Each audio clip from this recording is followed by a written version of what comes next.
Okay. Hello everybody, this is Bloody Sword with a replay.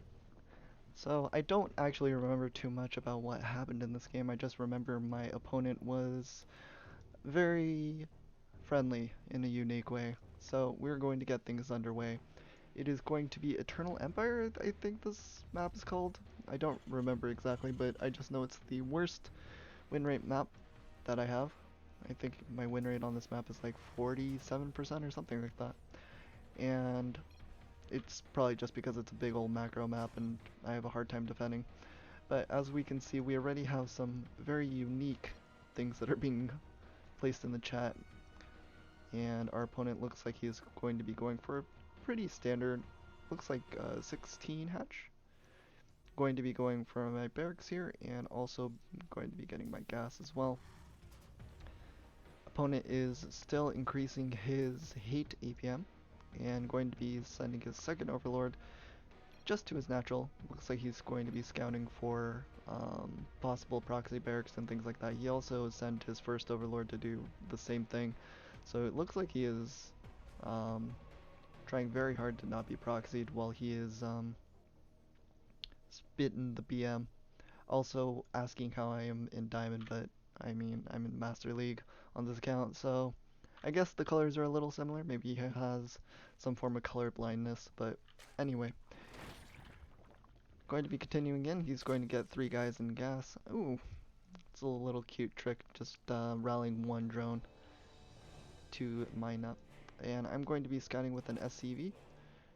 Just going to confirm the timing of his natural, make sure whenever I go against a player who is very colorful with his wording, I make sure to scout. I pretty much scout every game, but more times than not when people are like this, they tend to go for a more aggressive type style. Most of the time they'll go for a cheese or something like that. Looks like he is going to be sending a drone to his third base in order to just get rid of my SCV. Looks like my reaction time was a little bit slow and I might lose this SCV, I'm not entirely sure. And yeah, I pulled it away a little bit too late, but looks like we are able to get the drone, which is nice. Reaper is going to be coming in here. I'm going to see what we can scout out. We do see the spawning pool wiggling a bit, but because of the nice spawning pool placement, really can't get too much additional damage done. It's going to morph it into a sport color as well, so nothing we can really do. And because I didn't send the Reaper to the natural and try and confirm the position of the Zerglings, the 4 Zerglings are just going to my natural expansion, and I only have a single Marine to defend since I was getting up my reactor. And so we're going to be lifting, and we are able to do some nice stutter step micro in order to save the Marine. I really like this play by myself, to send the SCV and the Mule super far away in order to just get myself enough time to get the Reaper back home. And we are going to be swapping some add-ons around. Looks like I got a single Hellion because I didn't want to swap, and he does now have speed. Going to be picking off one of my Reaper because I didn't micro it, but luckily it was in this little corner so the Zerglings couldn't get a full surround on it.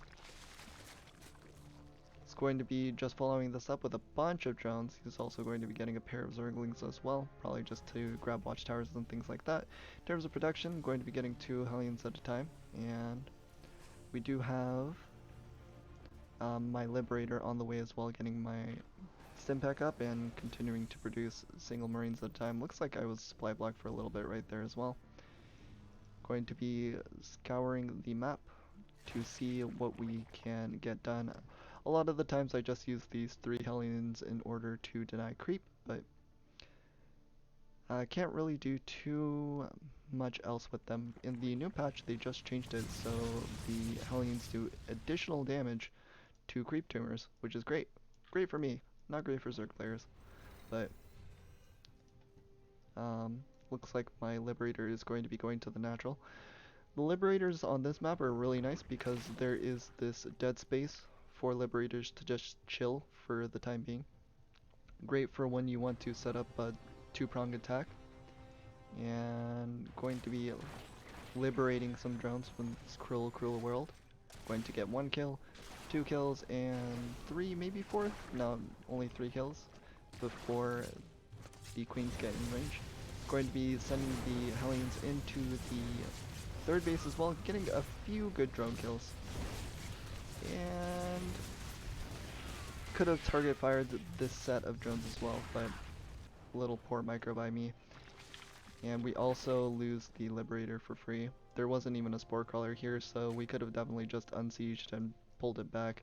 But I was focusing really hard on trying to deal damage with the Hellions. But now since we don't have any Hellions, we don't have any map control, and also we don't have any AoE, so if he masses Zerglings, we're going to be in for a pretty bad time. But luckily for me, it looks like he's just going to be massing up drones. Going to be getting a couple of evolution chambers as well, and this game is fairly even, I want to say. We're close in worker count, which means for the income, we're going to be pretty similar. Almost even. When the mules come in, you can see the little spike in income. And our third base is almost done. Almost done morphing into an orbital. +1/+1 is on the way for both players. Mine is slightly ahead of our opponents, so we got that going for us. The main thing is just we don't have any AoE, and I probably should have been making tanks at some point in this game, because once I lost the Hellions, it was pretty greedy to not have any form of AoE, especially since what I did was I got the reactor on the factory, and then I swapped it over to make another reactor, so that's like 2 or 3 production cycles of no AoE units being produced. Going to be clearing up the Overlord at my third base. Luckily for me, he didn't actually turn on the generate creep ability, so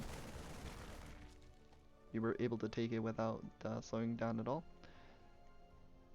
And the drop is here, but it's not doing anything. I'm not entirely sure what I'm paying attention to. Probably trying to set up my third base here, but I could have also just like dropped my units over here instead of what's it called?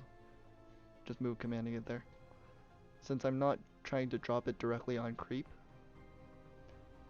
most of the time what I do with this push is, or this drop is just try to deny creep here. Possibly pick off some creep tumors and creep generating queens as well. Picking off the creep tumors that are the active ones per se is better, but this was poorly played by me. I could have stutter stepped a lot better, and I just let the medevacs tank all of the queen shots without pulling them back as well.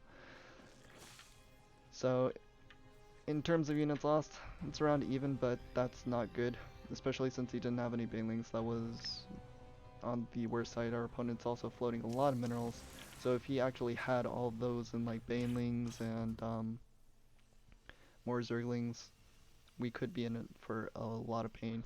And I also don't know what tech he's going for. I didn't scout if it was Mutalisk or Hydralisk.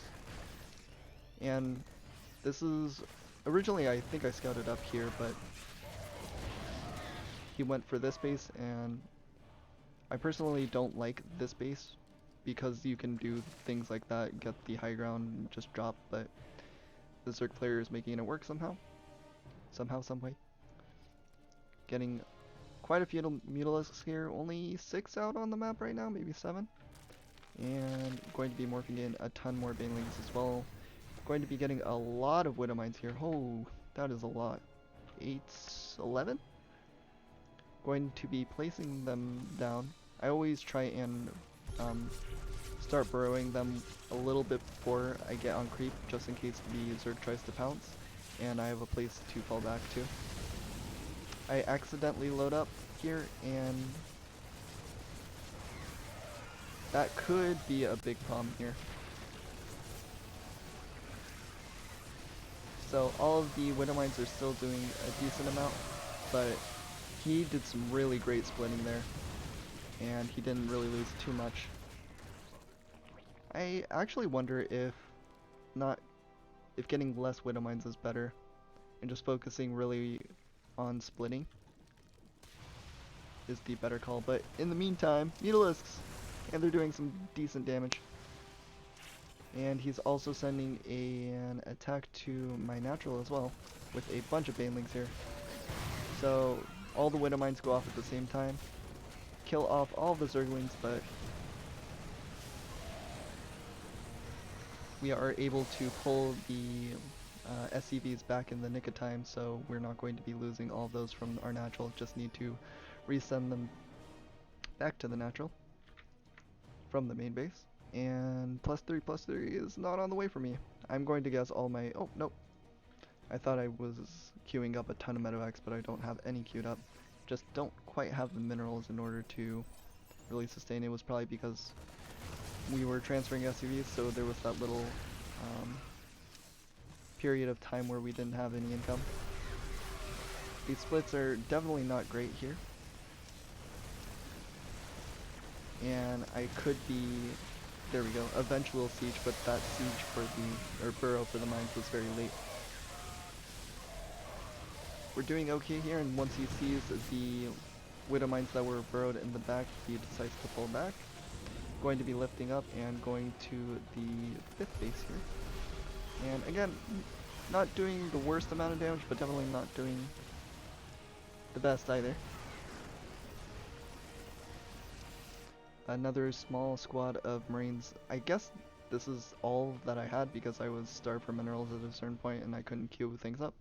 And because I started to get my income back and then I dropped mules, my income was very inconsistent and then it got really high.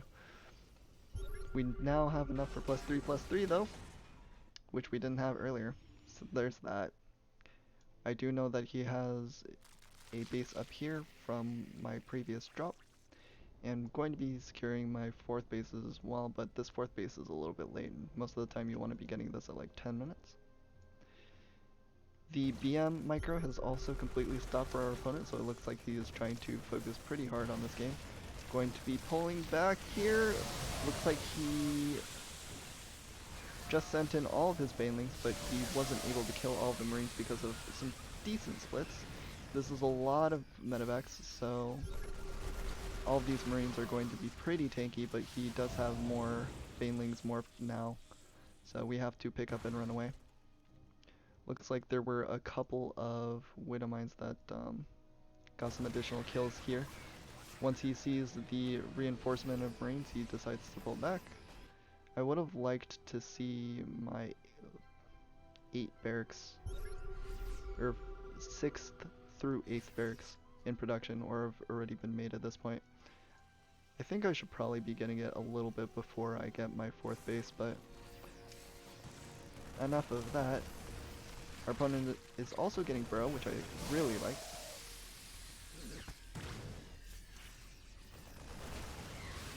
Going to be coming in with a bunch of banelings and zerglings as well here. But with some decent splitting, it looks like we are able to do some good damage.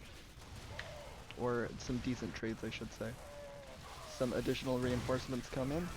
One Widow Mine is only burrowed. Going to get a nice little pick off on the Mutalisks. And we are now suddenly floating a ton of minerals. So yeah, at this point, these barracks probably should have been done beforehand. Not producing any more medevacs. I wouldn't have been opposed to some liberators at this point as well, just in order to go for some harass over here, maybe fly into the main base and do some harass over there as well. A single liberator at this base would have been great. He doesn't have anything, but at the same time he has all his units right here, so it might have not been ideal. I figured he was trying to get this base back up, and luckily for me he didn't respread the creep. He's also engaging off of creep as well, which makes these trades go a little bit better for us, but he does have a lot of Mutalisks. But +3/+3 is done, and with medevac support, these Marines they're like little gods. Look, they just don't die. With target fire though, it looks like he is eventually going to be picking them off, but man, we got 2 additional Mutalisk kills because +3/+3 Marines against 0/0 Mutalisks are pretty good. Man, those things were super tanky. with another push coming in, we are going to continue to siege it, and he doesn't quite have enough to defend. We are floating like 2,000 gas though. But as Terran against Zerg, I think that's normally what happens, so I'm not too against it, especially since I got my 5th and 6th gas, but our opponent looks like he forgot to GG, even though he gave us some very beautiful messages at the beginning of the game. So definitely a lot of area for improvement for myself, but we got it done. We gave justice to the BM player, and I hope you guys enjoyed it, and I'll see you guys later.